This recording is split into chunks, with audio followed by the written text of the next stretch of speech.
Okay, let's unpack this. You know that place, the dentist's office? Ah, yes. It can bring up a mix of feelings, right? From that little knot of nervousness walking in Hmm. to the, undeniable relief and that sparkling, clean feeling when you leave. We've all been there. We have. And for many, it's not exactly top of the favorite places Not list. at all. That initial anxiety is incredibly common, though. Mm. But what's really powerful, I think, is understanding why you're there Right. and what's actually happening. Yeah. That knowledge, well, it can transform the whole experience. Absolutely. And that's really our mission today with this deep dive. We're not just going to talk about teeth. No. We're going to try and pull back the curtain on dental health, on the visits themselves. Turn something potentially intimidating into, well, an empowering understanding. Exactly. Packed with practical insights, maybe some surprising facts, too. And essential vocabulary, yeah. All tailored for you, the listener. And to do that, we've gathered, well, a pretty rich collection of sources. We've got some real-life conversational snippets Oh, nice. that show us how people actually talk about this stuff, Oh, yeah. natural language. And we also have expert insights into dental care, how it's evolved, what you can really expect now. So it's not just about learning words. Not at all. It's about getting a deeper appreciation for your oral health. Okay, so let's jump right in then, starting with something that seems obvious maybe, but deserves a deeper look. The essential role of your dentist. It's definitely more than just fillings. So much more. Beyond the basics, what's maybe the most critical, often overlooked aspect of what a dentist does? What surprises people? I think the biggest surprise for many is realizing the dentist is basically your mouth's lead detective Right. and caretaker. Detective, I like that. Yeah, they're the healthcare pros who diagnose, prevent, and treat everything related to teeth, gums, mouth. But their ultimate goal, it goes way beyond just fixing problems. It's about proactively heading off potentially serious health conditions. Things that might start in the mouth. Precisely. So Yeah. it's not just about achieving that perfect smile, though that's nice too. Right. It sounds like oral health is really a direct gateway to your overall well-being. It absolutely is. Our research, consistently highlights that connection. Did you know recent studies are showing strong links between untreated gum disease and increased risk of serious conditions? Like what? Things like heart disease, diabetes, even cognitive decline are being linked. Your mouth is genuinely a window to your systemic health. Wow. Yeah. It's why regular dental visits are so fundamental. What happens in your mouth can, and often does, significantly impact the rest of your body. That's a powerful connection and one that probably gets missed a lot. It really does. So, given that, what are some of the maybe less obvious but crucial reasons we really need to embrace those regular dental visits? Oh, beyond the obvious fixing of things, it's about prevention, top-level prevention. Yeah. Dentists are key in preventing tooth decay, not just by filling cavities once they happen, but through those professional cleanings that get rid of stubborn plaque and tartar. Stuff you can't get yourself. Right. And fluoride treatments to strengthen enamel, plus personalized advice. They can help you understand your own mouth's environment, your oral microbiome, and how to protect your teeth. It's much more effective than just generic advice. And what about gum issues? I know that can be kind of a silent problem sometimes. You don't notice it until it's quite advanced. That is so true. And that's where your dentist acts as an early warning system. They're vital for treating gum disease. They meticulously check for the earliest signs, things like gingivitis. The milder form. Yes, the milder form. And periodontitis, which is more serious and can lead to bone loss, even tooth loss if it's left unchecked. Catching these things early is just paramount. That makes sense. And of course, they also skillfully repair or replace teeth that get damaged, from accidents or decay, restoring function and how things look. And for folks looking for that confidence boost, cosmetic dentistry is a huge field now, too. Oh, absolutely. Things like teeth whitening or orthodontic treatments like braces or aligners, they can make a genuine difference to someone's confidence. For sure. But maybe one of their most critical roles, one that often goes unseen, is being that first line of defense against more serious conditions. Like what? Well, dentists are trained to examine your mouth for early signs of oral cancer, hidden infections, or other health problems that could become really severe if they're missed. Okay, that puts the importance in perspective. So now that we understand why dentists are so crucial, let's demystify the actual visit. Lots of people still get a bit apprehensive, Understandably so. but knowing the process can really help ease that. What should someone expect during a standard checkup? You hit on a key point there. Knowledge really is power when it comes to reducing that anxiety. So a routine checkup Usually starts with a thorough examination. Looking around. Yes, the dentist meticulously checks every tooth, your gums, all the soft tissues in your mouth.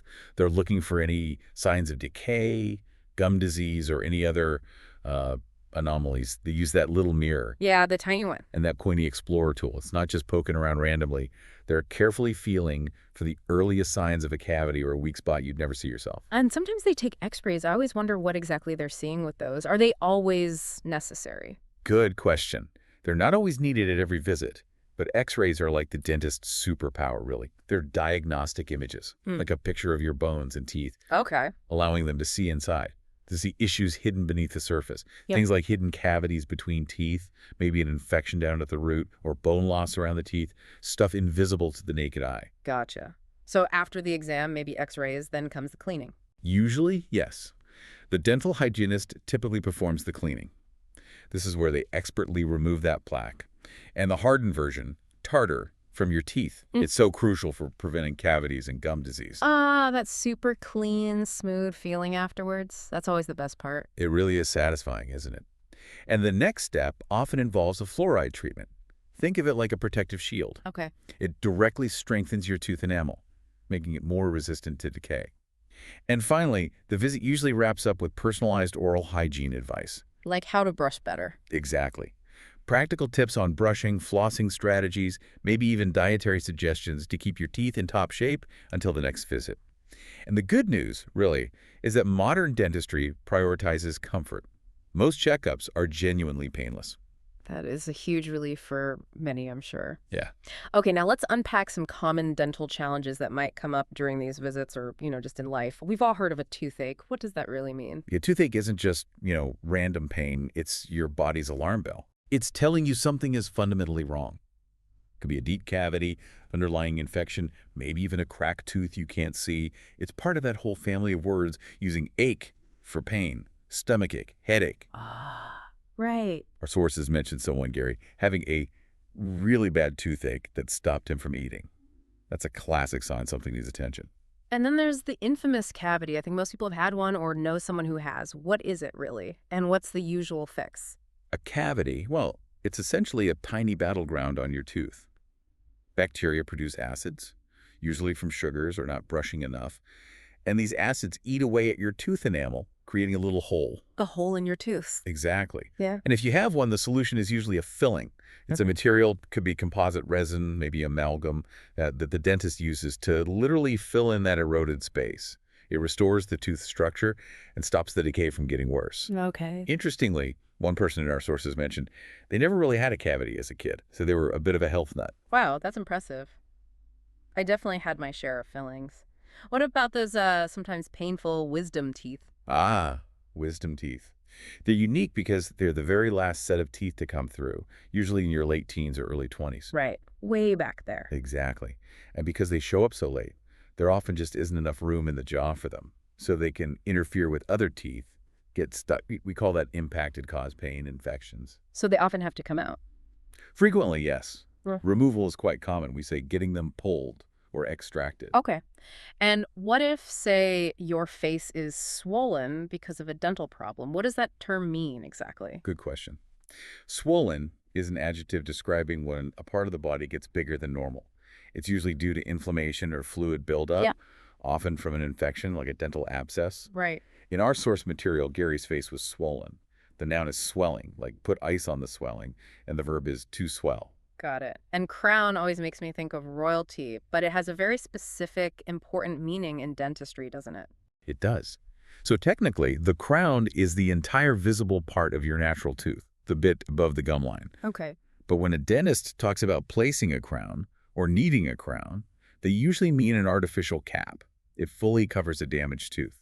Like a helmet for the tooth. Kind of, yeah, a protective cap. It restores the tooth's strength, shape, and appearance. It's used for teeth with really big decay, large fillings, or if they're cracked or badly worn down, it's much more substantial than a regular filling. Okay, that makes sense. And there are other common issues too, right? Like sensitivity, bad breath. Oh, yeah. tooth sensitivity, halitosis, the technical term for bad breath, sometimes jokingly called dog breath in the sources, Hmm. and crooked or misaligned teeth are all pretty common challenges people face. Speaking of crowns, one of our sources shared this amazing story about a dental fix abroad. Someone chipped a tooth. Oh yeah, in Cambodia, right, Uh, on a hidden bone in their food. yes. Chipped half of an already chipped tooth, apparently. Huh. That's right. And the dentist there made a new crown for them.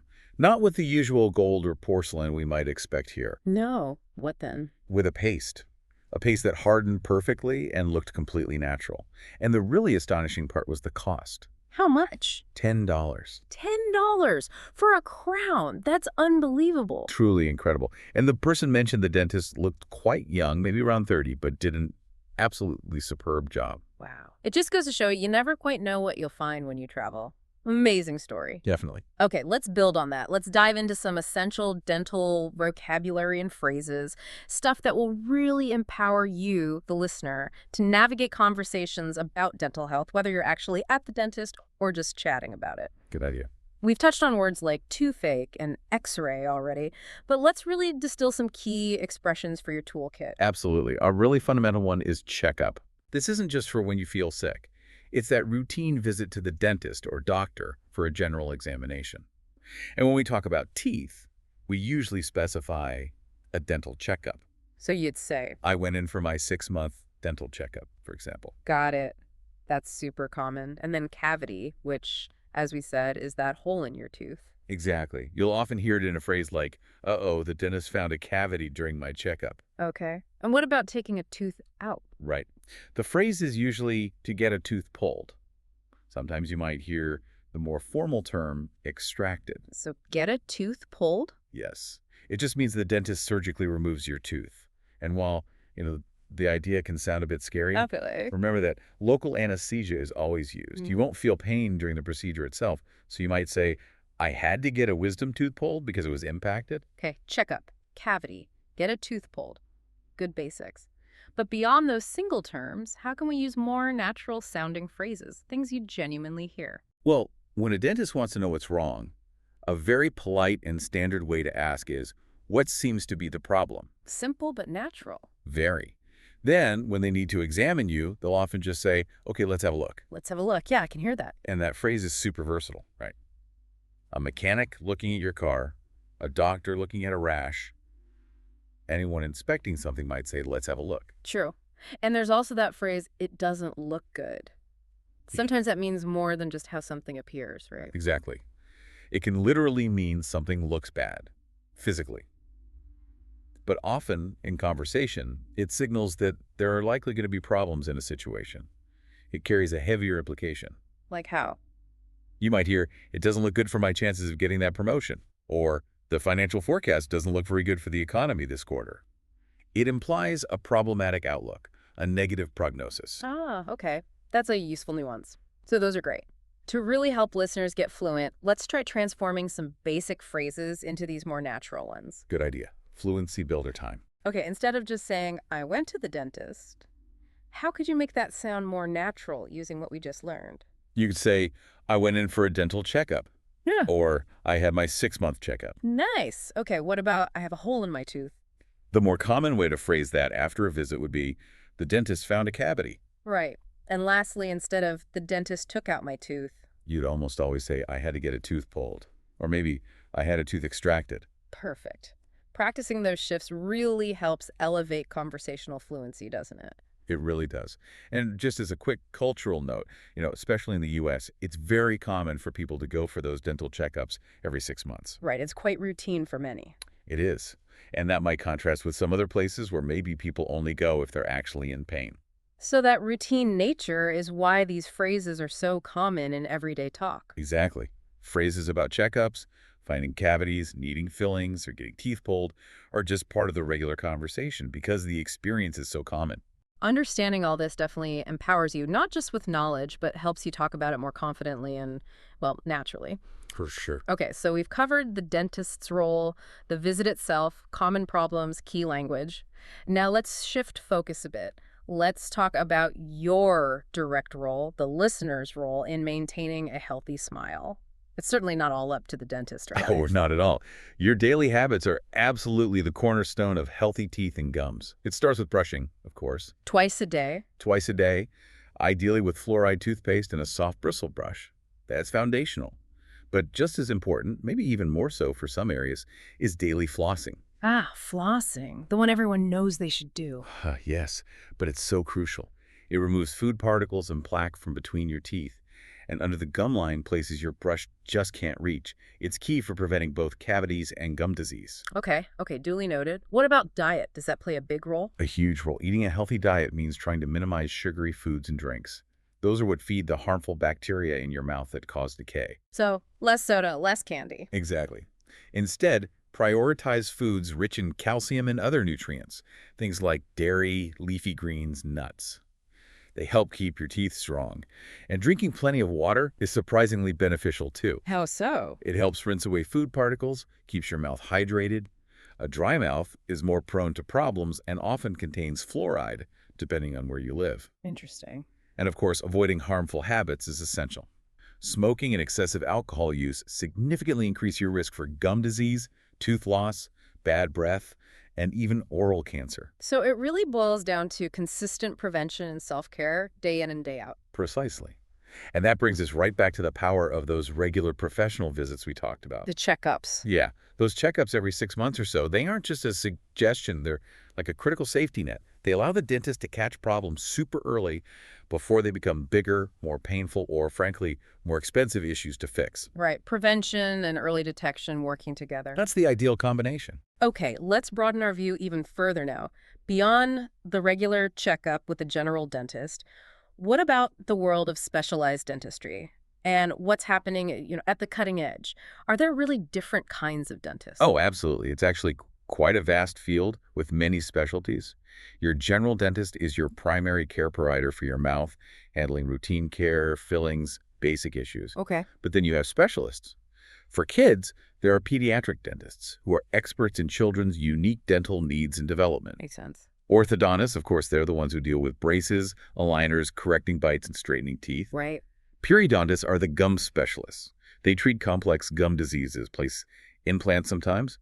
Endodontists are the inside the tooth specialists. They do root canals, saving teeth that might otherwise need to be pulled. Root canals. Okay. Prosthodontists focus on restoring and replacing teeth. Think complex crowns, bridges, dentures, implants. And then you have oral surgeons who handle more complex surgical procedures, like difficult wisdom tooth removals, jaw surgery, or treating injuries. Wow, that's a whole world of focused expertise I didn't fully appreciate. What about the tools they use? We all know the infamous drill. Ah, yes, the drill. But there's more. There's the little mirror, obviously, for seeing tricky spots. The explorer, that pointy probe. A poker? Yeah, used to gently check for decay, leaky fillings, things like that. The scaler is used by the hygienist to remove plaque and tartar. There's the suction device, the little vacuum that keeps your mouth clear. Right. And of course, the x-ray machine we discussed, providing those crucial internal views. And modern dentistry is constantly refining these tools, making them more precise, quieter, more comfortable. And what's coming next? The future sounds pretty exciting. It really is. Our sources point to some thrilling advancements. Laser dentistry, for instance. Lasers instead of drills. In some cases, yes. Lasers are being used more and more for things like removing decay, treating gum disease, even whitening. Often less invasive, sometimes less need for anesthetic. Wow. Then there's 3D printing. It's revolutionizing how things like custom crowns, bridges, even dentures are made. Much faster, potentially more precise, very personalized. I can see how that would be a game changer. What else? Teeth whitening keeps getting better, safer, more effective treatments with less sensitivity are coming out. Yeah. And artificial intelligence, AI, is starting to play a role. AI in dentistry. How? It can help analyze x-rays or scans, potentially spotting problems earlier or with greater accuracy than the human eye alone. It can also help suggest optimal treatment plans based on vast amounts of data. Fascinating. But perhaps the most mind-blowing area is regenerative dentistry. Scientists are actually researching ways to help the body regrow damaged tooth enamel. Regrow enamel. Yes. Or even, down the line, bioengineer entirely new teeth from your own cells. Imagine that. Bioengineered teeth. Wow. So all these advancements, they really seem geared towards making dental treatments, as you said, faster, safer, and less painful, Exactly. which directly addresses one of the biggest barriers for people fear, particularly the fear of pain. Precisely. The fear of pain is often the #1 reason people avoid the dentist. These innovations are fundamentally designed to change that experience and perception. And that leads us perfectly into our final segment, tackling that dental fear. It's a very real thing for a lot of people. What are some of the common anxieties that bubble up? Well, the fear of pain, as we just mentioned, is almost always top of the list, even though modern techniques and anesthesia have made most procedures remarkably painless. The memory or idea persists. Exactly. That worry often lingers, maybe from past experiences or just the anticipation. And previous bad experiences are another major factor. A painful or uncomfortable visit years ago can make someone deeply reluctant, even afraid, to go back. That makes sense. And for some people, it's more specific triggers, right? Like the sounds or sights. Absolutely. The sight, or very commonly, the sound of certain instruments, like the drill or even needles for anesthesia, can cause significant anxiety just by association. Yeah, I can understand that. And a less obvious but very real fear for some is that feeling of a loss of control. Lying back in the chair, mouth open, vulnerable, while someone works so closely in your personal space, that can make people feel quite uncomfortable. So, given these common fears, how can someone listening actively work to overcome them, to make their next visit a genuinely better experience? There are definitely practical steps you can take. First, and probably most important, talk to your dentist. Be upfront about the fear. Yes. Tell them you're anxious. Yep. Explain your fears. A good dentist will want to know. It allows them to adjust their approach, maybe explain things more slowly, step by step. They can use gentler techniques, offer breaks, just generally help you feel more informed and at ease. Communication is key. What else? Relaxation techniques can be surprisingly helpful. Simple things like deep breathing exercises before and during the appointment. Maybe visualizing a calm place, listening to calming music, or even an engaging podcast through headphones can distract you. That's a good tip. And finding the right dentist matters too, doesn't it? It is absolutely crucial. Choosing a dentist known for being gentle, patient, and good with anxious patients can make all the difference. Some dentists even specialize in treating nervous patients. So it's okay to shop around. Definitely. Don't hesitate to ask friends for recommendations or look for reviews that mention a dentist's chairside manner, especially regarding anxiety.